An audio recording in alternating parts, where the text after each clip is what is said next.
Saya sangat diberkati dengan apa yang sudah disampaikan oleh pembicara-pembicara sebelumnya selama 1 bulan ini ya Bapak Ibu ya. Jadi Pak Pastor Santo menyampaikan mengenai bagaimana kita bisa menjadi penyembah-penyembah yang sejati. Bagaimana lewat pengenalan yang mendalam akan Tuhan, lahirlah juga penyembahan yang mendalam kepada Tuhan. Lalu Pak Pastor Hartanto membicarakan tentang bagaimana kita menjadi penyembah-penyembah Allah dan kita harus mengenal Allah seperti apa yang kita sembah. Dan Bapak Gembala Saudara Pastor David bicara tentang bagaimana kita sebagai penyembah harus punya satu relasi, satu friendship, satu persahabatan dengan Tuhan. Jadi saya ingin mengakhiri bulan ini dengan menyampaikan sebuah tema deep worship. Nah saudaraku, saya ingin mengajak kita semua untuk mencoba memikirkan kalau saudara mungkin sudah menikah atau saudara mungkin belum menikah. Yang sudah menikah dulu kita coba pikirkan begini. Pernah tidak dalam pernikahan saudara, saudara menghindari percakapan-percakapan yang mendalam dengan pasangan. Karena itu seringkali mengarah kepada konflik. Ketika pasangan bertanya, "Pak, nanti si Dede tahun depan kuliah gimana?" Kita dengan segera menyadari bahwa pasangan kita pasti bakal marah kalau kita tanya seperti ini. Karena dia nggak mau percakapan mendalam seperti itu. Ya.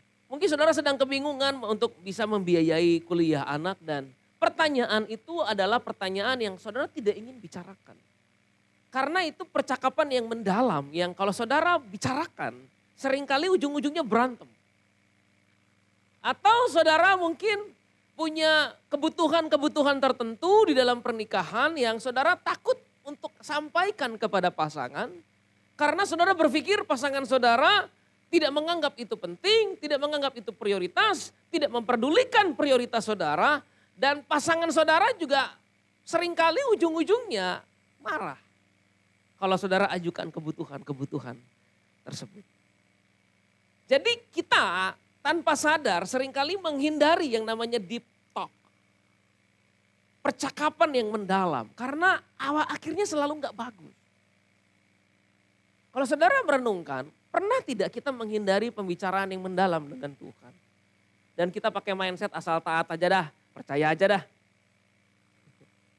Karena kita gak mau berbicara untuk percakapan-percakapan yang cukup mendalam dengan Tuhan. Yang kita takut membahayakan iman kita. Ya kalau kita mau lihat ada banyak orang yang takut imannya hilang. Ada banyak orang yang takut imannya dicuri. Ada banyak orang yang mempermasalahkan, si artis ini akhirnya pindah agama. Maksud saya, kenapa kita harus takut dengan iman kita sendiri? Kalau kita memang tahu iman kita dalam Yesus cukup kuat, kenapa gak ditantang saja? Ya, kalau saudara beli satu mobil dan saudara tahu itu mungkin mobil Eropa, saudara tahu rangkanya itu terbuat bukan dari barang biasa, saudara berani itu diadu itu. Pepet-pepetan hajar aja mobil gua kuat, mobil lain paling yang penyok. Karena kita tahu sekuat apa kendaraan yang kita punya. Saudara pertanyaan-pertanyaan seperti kenapa saya masih sakit Tuhan? Kenapa saya sampai sekarang masih bergumul dalam masalah finansial? Kenapa sampai sekarang saya masih melewati masa-masa yang seperti ini? Kalau Tuhan itu ada, kenapa Tuhan izinkan penderitaan ini tidak selesai? Saya terbaring di rumah sakit sudah bertahun-tahun lamanya Tuhan. Dan saya sampai sekarang belum mengalami kesembuhan yang dari Tuhan. Itu pertanyaan-pertanyaan mendalam saudara. Pertanyaan-pertanyaan mendalam yang kita seringkali takut untuk kita bicarakan dengan Tuhan. Dan seringkali menyebabkan kita harus bayar harganya. Apa harga yang harus kita bayar? Kita nggak pernah bisa sungguh-sungguh menyembah Tuhan. So, deep worship requires deep talk. Penyembahan yang mendalam. Syaratnya adalah saudara harus punya percakapan yang mendalam dengan Tuhan. Nggak apa-apa bersikap kritis. Asalkan itu didorong karena saudara ingin mengenal Tuhan dan bukan ngeyel. Karena orang yang ngeyel ya begitu aja terus. Dia mau dikasih penjelasan seperti apapun akan tetap ngeyel. Tapi orang yang memang ingin kenal Tuhan, siap untuk mengajukan pertanyaan-pertanyaan yang mendalam kepada Tuhan. Sekali waktu Donald Trump diwawancara oleh satu orang jurnalis. Ya, baru juga duduk saudara. Pertanyaan pertama jurnalis ini ucapkan untuk ditanyakan ke Donald Trump sebelum mungkin pada saat dia sudah menjadi presiden. Kalau saya salah, dia tanyakan begini, "Are you ready for a tough question?" Kamu siap untuk pertanyaan-pertanyaan yang sulit? Itu kalimat pertama dari si jurnalis kepada Donald Trump. Siap nggak untuk pertanyaan-pertanyaan yang sulit? Saya percaya kalau saudara ajukan pertanyaan itu sama Tuhan, Tuhan siap nggak dengan pertanyaan saya sekarang? Tuhan akan berkata, aku siap, I am ready. Nah saudaraku, mari kita coba lihat Lukas 4 ayat 6 sampai 8 yang saya juga sudah sediakan di PowerPoint. Iblis mengajukan sebuah pertanyaan. Kata iblis kepada Tuhan Yesus yang saat itu sedang berpuasa 40 hari di padang gurun. "Segala kuasa serta kemuliaannya akan kuberikan kepadamu. Sebab semuanya itu telah diserahkan kepadaku dan aku memberikannya kepada siapa saja yang kukehendaki. Jadi jikalau engkau menyembah aku, seluruhnya itu akan menjadi milikmu." Tetapi Yesus berkata kepadanya, "Ada tertulis engkau harus menyembah Tuhan Allahmu dan hanya kepada Dia sajalah engkau berbakti." Pertanyaan ini adalah pertanyaan yang wajar, yang kalau kita pikir jawabnya mungkin gampang. "Kamu mau nyembah aku enggak?" "Enggak mau." Gampang banget. Gitu. "Kamu enggak mau nyembah aku?" "Enggak mau." Siapa juga yang mau nyembah setan? Kalau saudara tanya kepada semua orang yang ada di dunia ini, "Kamu mau enggak jadi penyembah setan?" Jawabannya pasti enggak mau. Itu pertanyaan yang kita pikir awalnya aneh diajukan kepada Yesus. Pertanyaan yang sama sekali tidak ada bobotnya kita pikir. Kamu nanya begitu sama Yesus mah dijawab pasti, "Enggak lah." Itu kamu nanya sama saya, "Mau korupsi enggak?" "Enggak mau." Ya, "mau selingkuh enggak?" "Enggak mau." Itu pertanyaan ece-ece itu. Itu menjadi tidak ece-ece kalau pertanyaan mau korupsi atau tidak, saudara alami ketika saudara diperhadapkan dengan peluang yang sangat besar untuk melakukan itu. "Mau selingkuh enggak?" "Enggak mau lah." Pertanyaan itu menjadi berat sekali dipertanyakan kalau saudara sedang dalam kondisi di mana hubungan pernikahan saudara sedang tidak baik. Jadi pertanyaan yang tadinya ece-ece ini menjadi pertanyaan yang deep. Karena saudara sedang dalam sebuah situasi yang tidak menguntungkan. Di dalam kasusnya Yesus, saudara mungkin berpikir, "Pak, menurut medis ya Pak, menurut ilmu pengetahuan, orang tuh bisa Pak puasa 40 hari 40 malam tanpa makan dan minum. Bisa kalau tidurnya di ruangan ber-AC." Ya kan? Saya percaya saudara pasti bisa, mungkin ada yang pernah puasa 40 hari 40 malam gak makan gak minum. Mungkin ada di sini. Tapi kan bisa sambil nonton Doraemon. Waktu mulai rasa lapar, masih bisa diajak ngobrol, "Mama, Ma, gimana Ma? Aduh masakan Mama enak banget Ma." Iya kan? Masih bisa dengerin YouTube. "Anugerahmu," aduh Tuhan lapar tapi saya lagi puasa. "Anugerahmu." Lain hal kalau 40 hari 40 malam puasanya dilakukan di padang gurun, tidak ada siapa-siapa di situ. Jadi beda. Jadi pertanyaan iblis kepada Yesus ini bukan pertanyaan ece-ece, karena dia dalam kondisi yang sangat memungkinkan untuk jatuh ke dalam pencobaan itu. Tetapi Yesus ini punya kebiasaan memiliki percakapan yang mendalam dengan Bapaknya. Deep talk with the Father. Nah, saudara kan sedang diajar sepanjang tahun ini untuk punya rutinitas ibadah yang baik. Baca Alkitab, berdoa, menyembah, merenungkan firman, berkomunitas. Nah saudara, kalau saudara belajar tentang Yesus, dia sering mengajukan pertanyaan yang mendalam kepada Bapaknya. Pertanyaan apa saja? Pertama dia bertanya begini, "Sekiranya mungkin, biarlah cawan ini lalu daripadaku. Tetapi bukan kehendakku, kehendakmu yang jadi." Itu pertanyaan mendalam yang kita pikir berani banget dia tawar-menawar dengan Tuhan. Yang kedua, ketika dia berkata, Bapa, Bapa, mengapa engkau meninggalkan aku? Ketika dia digantung di kayu salib. Dia punya kebiasaan membangun percakapan yang mendalam dengan Bapa, sehingga dia bisa punya penyembahan yang mendalam. Sehingga ketika iblis mencobai dia, penyembahannya yang mendalam kepada Tuhan itulah yang menjadi benteng dari semua pencobaan. Sebelum iblis mengajukan pertanyaan, ubah dong batu jadi roti, kamu kan lapar. Yesus sudah mengobrol dulu dengan bapaknya. Bapa, saya lapar. Saya benar-benar ingin makan ini. Saya udah lewati 40 hari ini. Padang gurun ini panas sekali. Saya gak punya teman buat ajak ngobrol. Percakapan yang mendalam seperti itu membuat dia punya penyembahan yang mendalam. Saya percaya kalau saudara punya percakapan yang mendalam dengan Tuhan, gak ece-ece, penyembahan kita pasti mendalam. Karena itu lahir dari percakapan yang mendalam dengan Tuhan. Tapi kita tanpa sadar diajari untuk tidak mengajukan pertanyaan seperti itu sama Tuhan. Kita diajar untuk tidak mempertanyakan Tuhan.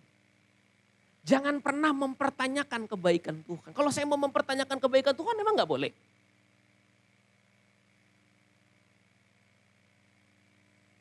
Jangan pernah mempertanyakan kehendak Tuhan. Kalau saya mau mempertanyakan, saudara mau apa? Tapi dengan punya percakapan yang mendalam dengan Tuhan, kita akhirnya bisa menyerahkan kehendak kita, kehidupan kita, masa depan kita kepada Tuhan. Lahir dari percakapan yang mendalam itu. Jadi waktu kita nyanyi, anugerahmu, anugerahmu, semua karena anugerahmu. Bukan karena kekuatanku. Itu lahir dari saudara ngalamin sesuatu dengan Tuhan. Ada pertanyaan saudara yang memang mungkin tidak terjawab oleh Tuhan. Tapi saudara tahu pertanyaan ini diterima dengan baik oleh Tuhan. Tuhan bukan yang begini. Ngapain sih lu nanya? Udah taat aja apa susah? Gitu. Ternyata Tuhan saudara nggak begitu. Ternyata Tuhan saudara, Tuhan yang mau menjawab atau setidaknya menganggap pertanyaan itu penting. Saya ingin berkata sama saudara di poin ini. Have a deep talk with God. Punyai percakapan yang mendalam dengan Tuhan. Jangan takut iman jadi goyah. Pak, kalau ada Tuhan kenapa ada penderitaan? Aduh saya takut Pak, kalau saya belajar nanti iman saya goyah. Jangan. Tantang iman saudara. Tantang keyakinan saudara akan Tuhan itu. Jangan main aman. Karena kalau saudara nggak mempertanyakan itu sama Tuhan, setan yang akan bertanya sama saudara. Kok udah ikut Tuhan masih susah hidupnya? Selesai kalau udah gitu saudara.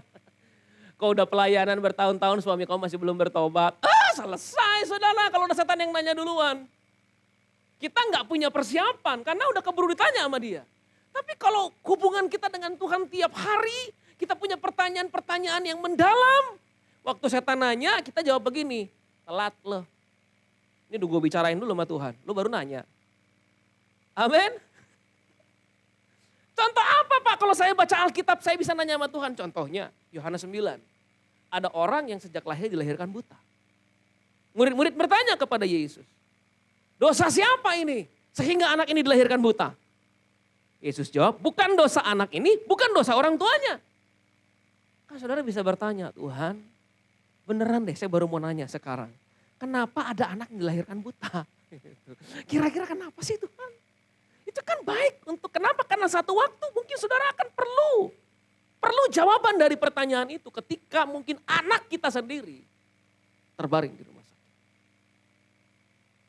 So deep talk will bring you into a deep worship. Percakapan yang mendalam dengan Tuhan akan membawa kita kepada penyembahan yang mendalam. Tapi percakapan yang hanya di dasar akan membawa kita kepada penyembahan yang juga dasar.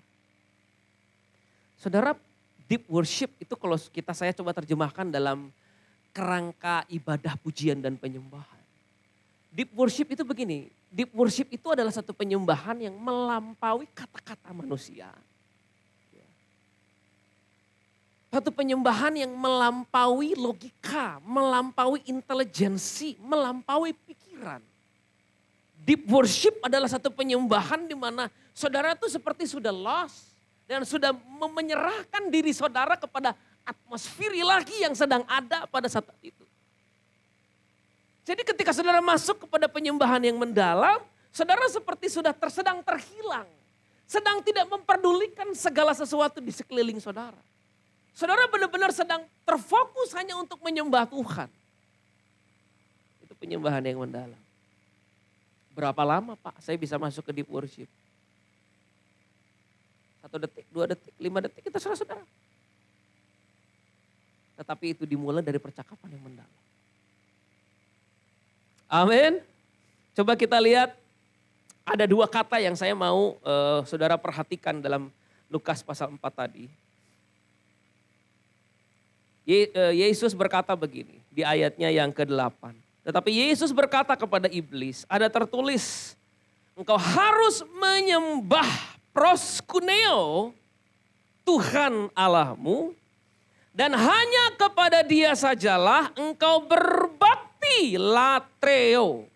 Jadi ada 2 kata. Kata pertama proskuneo, kata kedua latreo dan ternyata keduanya itu punya hubungan. Orang yang menyembah pasti berbakti, orang yang berbakti pasti adalah orang yang menyembah. Jadi setan lagi menawarkan begini, kau mau enggak melayani saya? Mau enggak kamu berbakti sama saya? Saya kasih semua, apapun yang kamu mau. Karena penyembahan akan mengarah kita kepada pelayanan. Kalau saudara enggak melayani Tuhan, saya ragu apakah saudara menyembah Tuhan atau tidak. Yesus berkata, engkau harus menyembah dan engkau harus berbakti. So penyembahan dan pelayanan adalah 2 hal yang tidak bisa dipisahkan. Saya pengen jadi orang Kristen Pak, tapi saya gak mau pelayanan. Gimana caranya? Gimana caranya saudara melakukan itu? Saya pengen jadi penyembah Tuhan Pak, tapi saya gak mau jadi pelayan Tuhan. Gimana caranya saudara melakukan itu? Almost impossible. Because the moment you worship somebody, you will serve that person. Saat saudara menyembah satu orang, saudara pasti melayani orang itu. Kita udah lihat banyak buktinya di mana-mana. Karena kekaguman saudara, karena dedikasi saudara kepada orang ini, itu yang mendorong dalam diri saudara secara natural untuk saya mau melayani orang ini deh. Jadi kalau orang ini datang, misalnya anggap saja datang ke tempat saudara tinggal, saudara akan tiba-tiba dengan cepat-cepat, dia datang, yuk kita layani yuk. Karena itu wujud dari penyembahan. Yuk kita lihat lebih jauh. Di slide di situ saya punya beberapa pengertian yang saya mau berikan buat saudara. Pertama, proskuneo itu artinya mencium seperti anjing menjilat tangan Tuhan. Proskuneo itu artinya bersujud sebagai penghormatan. Latreo itu artinya pekerja kasar atau pekerja keras. Latreo artinya melayani. Latreo artinya mengabdi dan melakukan pelayanan. Yuk kita lihat kalau 2 kata ini digabungkan, kita akan lihat satu profil orang Kristen yang Tuhan mau. Kalau proskuneo dan latreo digabung, itu jadinya begini. Next. Seseorang yang penuh dengan kesetiaan dan dedikasi. Seperti anjing yang setia yang menjilati tangan Tuhan. Dalam segala tindakannya ia memancarkan sikap merendahkan diri. Siap menyenangkan tuannya sebagai bentuk pengabdian yang tulus. Kehadirannya penuh dengan atmosfer spiritual karena ritual pemujaan yang dilakukannya untuk mengungkapkan rasa kagum dan pengabdian yang mendalam kepada Yang Maha Kuasa. Dalam kehidupan sehari-hari dia adalah seorang pekerja keras yang gigih, melayani dengan penuh semangat dan keberanian. Ia selalu siap beribadah dan melayani Tuhannya dengan sepenuh hati. Tidak hanya itu, dia terus mengabdi dan melakukan pelayanan dengan penuh dedikasi. Menjadikan setiap tindakannya sebagai bentuk cinta dan pengabdian kepada Tuhan. Sekarang kalau saya tanya saudara, dari deskripsi seperti ini yang ada di bayangan saudara apa? Pasti orang agamawi. Udah, enggak lain. Saudara pasti akan langsung menggambarkan orang yang kehidupannya kelihatannya ibadah, penyembahan, pelayanan misi, pelayanan sosial. Kayaknya cinta banget sama Tuhannya. Apa-apa Tuhannya. Pastikan gambaran itu yang saudara punya. Ya kan? Coba kita ulang lagi sekali lagi. Pertama, seorang yang penuh dengan kesetiaan dan dedikasi seperti anjing yang setia, yang menjilati tangan tuannya. Pernah ketemu orang yang seperti itu? Yang begitu setia sama Tuhan. Seperti seorang penjilat yang menjilati tangan Tuhan. Pernah melihat orang yang kehidupannya penuh dengan atmosfer spiritual? Hal tema tahun ini apa? Bangkit menjadi terang. Saya mau bilang di poin yang ini. Seorang penyembah tidak malu penyembahannya kelihatan. Gak malu dia. Dan dia memang nyembah Tuhan bukan buat dipuji orang. Tapi memang ada masa di mana kita menyembah itu dan itu kelihatan sama orang dan gak apa-apa buat mereka. Kalau di gereja kita angkat tangan, kita nyembah Tuhan, kita mengekspresikan diri kita. Ya itu ya memang bagian dari penyembahan kita. Bagian dari siapa kita. Saudara ada banyak orang sekarang, maaf kalau nonton online ya. Saya mengasihi saudara. Ada orang yang berpikir saya mau ibadah online aja, sakit enggak. Lagi punya kerjaan enggak, kerja keluar kota enggak. Cuma pengen ibadahnya online aja. Saya membayangkan kalau nanti di sorga ada kafling khusus buat ibadah online, itu kira-kira gimana itu jadinya ya. Sementara yang lain nyembah berkumpul bersama ya. Oh praise the name of the Lord our God. Terus di bagian lain sorga, mungkin sorga sebelah selatannya ya. Anggap aja anak-anak sorga selatan gitu. Kalau di sini kan Jaksel, di sana sorga selatan, Soksel ya.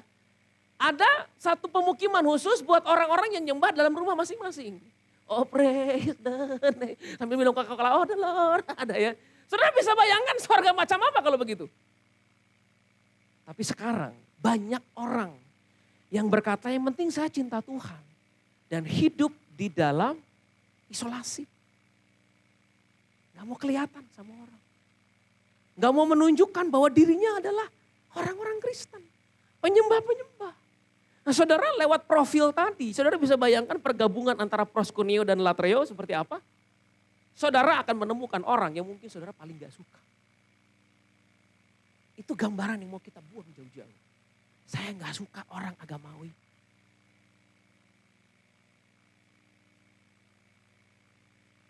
Saya gak suka Pak, orang yang kelihatan dikit-dikit doa, dikit-dikit nyembah.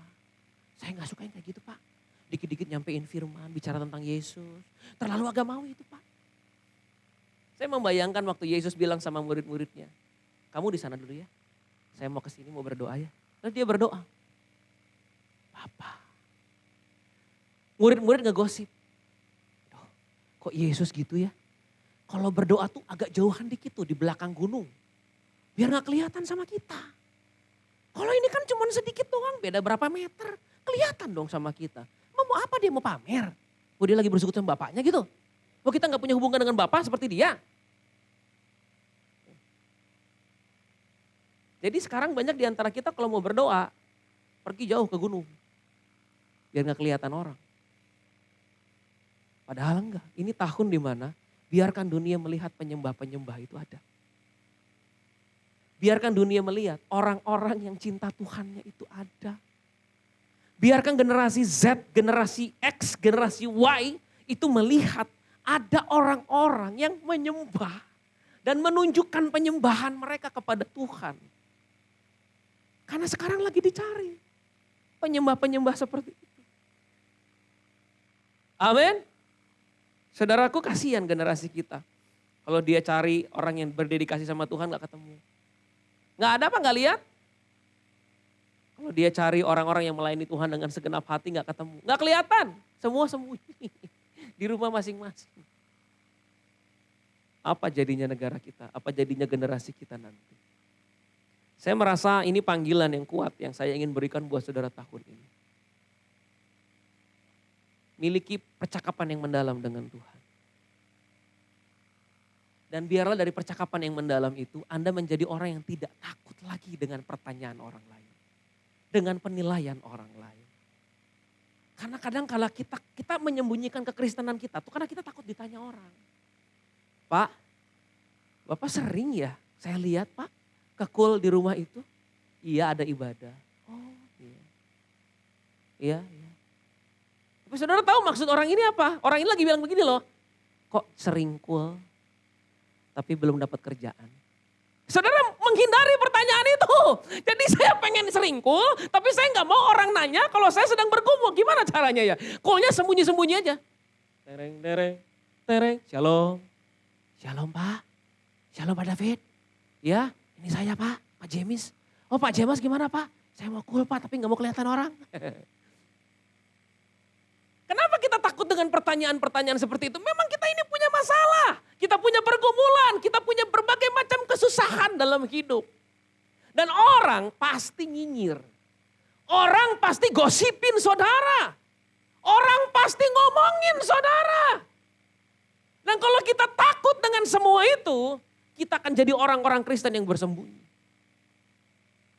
Tapi di saat saudara punya percakapan mendalam dengan Tuhan, contohnya aja. Saudara melayani Tuhan tapi suami saudara masih belum kenal Tuhan. Satu saat orang mungkin gak bertanya. Apa gunanya pelayanan kamu sama Tuhan? Suami kamu masih begitu. Tapi saudara sudah siap dengan pertanyaan seperti itu. Kenapa? Karena saudara punya percakapan yang mendalam. Jadi kita ini jadi penyembah-penyembah yang kelihatan sama orang. Gak apa-apa dibilangin agamawi juga gak apa-apa. Memang harus begitu.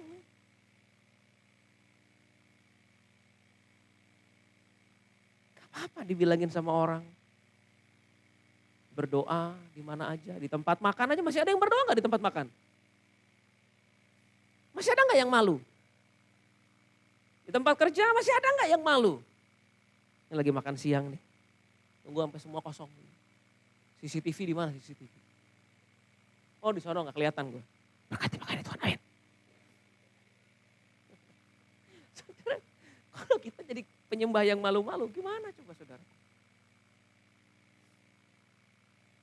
Saya ingin tutup dengan mencoba memberikan gambaran kepada saudara. Satu keseluruhan, Lukas pasal 4. Pertama, iblis bertanya sama Yesus. Ubah batu ini jadi roti. Kamu kan lapar. Tantangan yang pertama dan sederhana, Yesus bisa menangkan.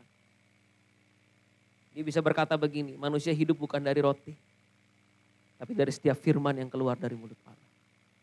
Tapi tantangan kedua muncul. Roti mah gak bisa nih orang, harus dikasih roti sekebon. Kira-kira gitu ya, satu pabrik kali baru dia mau. Jadi dikasihlah semua kekayaan dunia.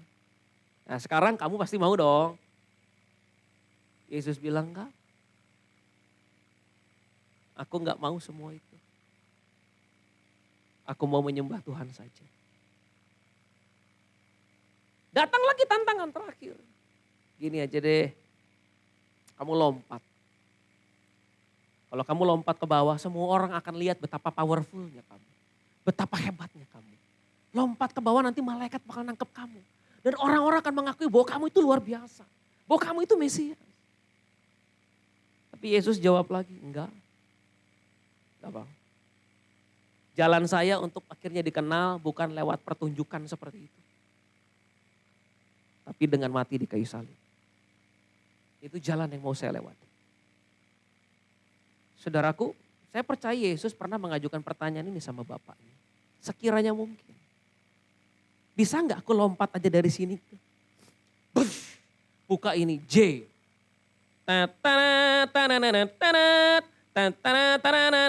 Itu kan lagu Superman. Ini enggak, J. Dia lompat. Terus tiba-tiba orang lihat dia terbang. Dia enggak jatuh. Dia dipanggil malaikat, apa enggak keren itu? Yesus bilang sekiranya mungkin. bisa nggak ada cara yang lebih smooth untuk aku pada akhirnya bisa menggenapi rencanamu. Tapi nggak dengan cara yang mengerikan seperti ini. Bapaknya bilang nggak bisa. Kalau cuma mau terkenal doang, lompat aja ke bawah, nanti juga ditangkap malaikat. Tapi kamu mati di kayu salib bukan supaya kamu jadi terkenal. Kamu mati di kayu salib untuk membangkitkan satu generasi penyembah. Proskuneo, latreo. Kalau cuma terkenal doang gampang, lompat aja ke bawah. Tapi kalau kamu mau membangkitkan satu generasi penyembah yang mengabdikan hidupnya untuk melayani aku, kamu harus mati di kayu salib. Hari ini saya cuma punya pesan sederhana. Jangan lagi malu jadi orang Kristen. Jangan lagi malu jadi penyembah. Jangan lagi malu kalau orang lihat kegiatan keagamaan saudara. Jangan malu kalau orang lihat saudara melakukan ritual-ritual pagi.